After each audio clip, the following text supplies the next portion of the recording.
Look, I will tell you the past couple of days have been extremely tense, not least the last hour when there are reports of those airspaces closing up both in Qatar and in the UAE. That really suggested that something was about to happen.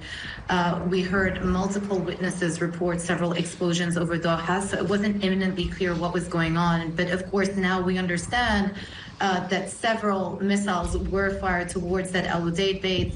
And then the Qatar Foreign Ministry putting out a statement quickly afterwards saying that they condemned this attack from the IRGC, very long statement, but then confirming right at the end that there were no injuries or human casualties that resulted from that attack. And so it seems as though we were in a situation where the attacks were very much telegraphed in advance. Well, the Iranian media are positing this as a retaliation to the U.S. strikes over the weekend. So perhaps insofar as the retaliation to the U.S. is concerned, this may be it. And of course, we're still awaiting to see what happens in the rest of the Gulf nations, if indeed something does happen. I mentioned those sirens in Bahrain and the fact that UAE airspace is closed.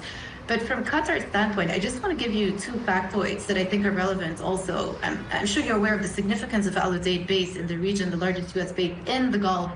But President Trump was standing at that exact same base 1 month ago when he made the trip around the region. It is a base of huge significance. And the second point is Qatar have been actively mediating the U.S.-Iran nuclear discussions. It's pretty surprising that Iran would go down the route of actually firing shots at a U.S. base in Qatar, which has been trying to play the diplomatic role. And actually, if you look at Qatar's response today, they're pretty angry at the Iranian regime. They said, we condemn this attack. And so as far as inter-regional politics are concerned, this may also mark a turning point as well.